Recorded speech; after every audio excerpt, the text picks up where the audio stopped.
Probably see the giraffes on the left. There are a couple of babies out there. So those smaller ones, they are babies. They're a few months old. They are super cute. They're already over 6 feet tall. A giraffe is born at about 6 feet tall. And since these guys are a little bit older, they're probably already a little bit taller. But as it is, the giraffe is the tallest land mammal on Earth.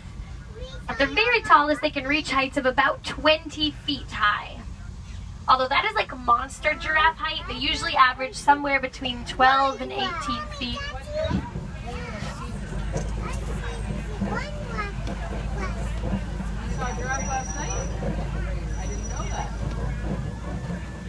Now it looks like the giraffes are migrating further into the savannah, so we're gonna follow them, no worries.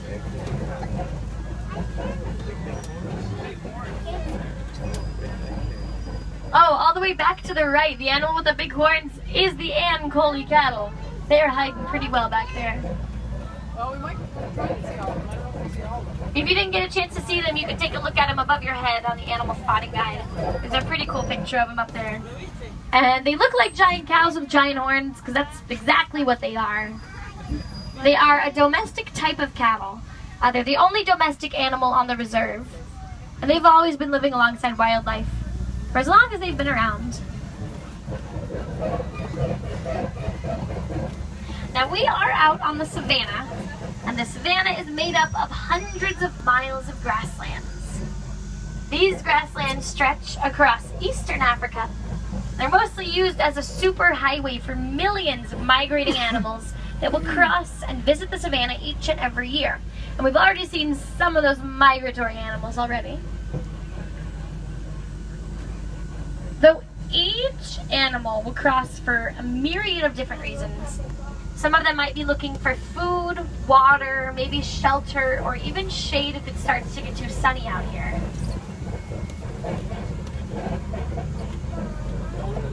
Cranes everywhere. So now we'll keep moseying on through here.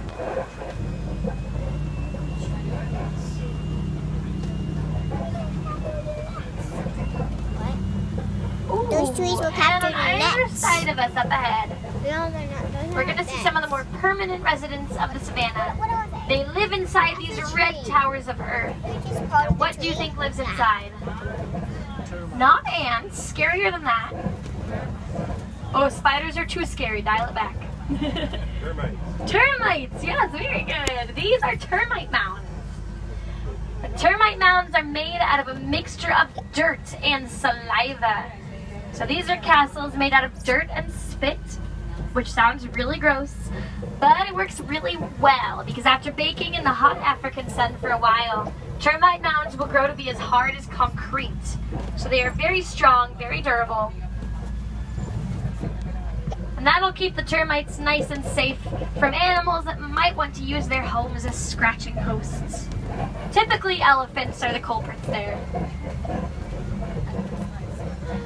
Yeah, if those were full of spiders, I would not be here. My job description does not include towers of spiders. On the left, you can see a giraffe trying to decide if it's going to cross the street.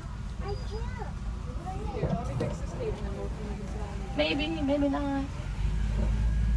It's just going to stand uncomfortably close to the road, I guess. But if you get ready on the right, I think we are going to get a pretty good look at all of the giraffes over here. I see a couple of the babies front and center.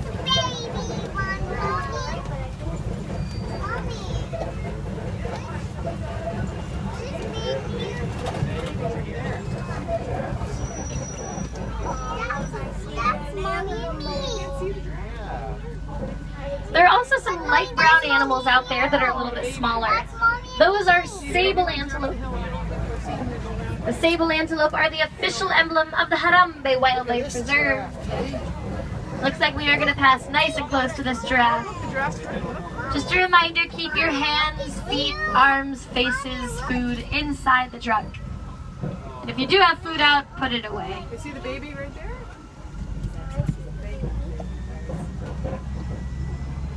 And what color is a giraffe's tongue, do you know? Yes, they are blue, sometimes purple, black, gray. And they're up to 18 inches long. So that is 1.5 feet of giraffe tongue. But those super long tongues help them reach the tallest branches on the tallest trees out here. Daddy.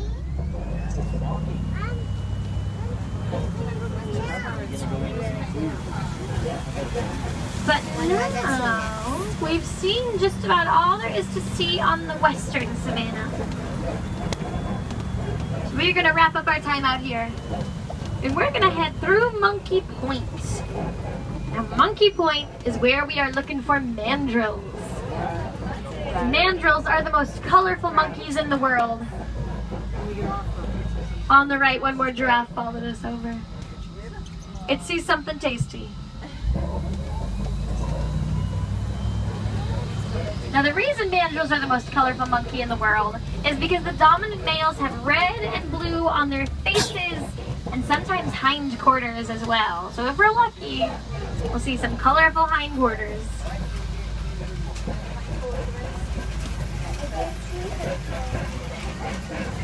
So on the left first, look for the mandrills over here.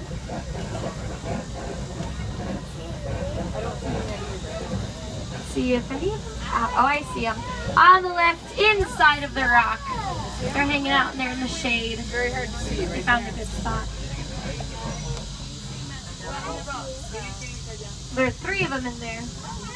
You can kind of get a glimpse of their faces. Kind of red, kind of blue.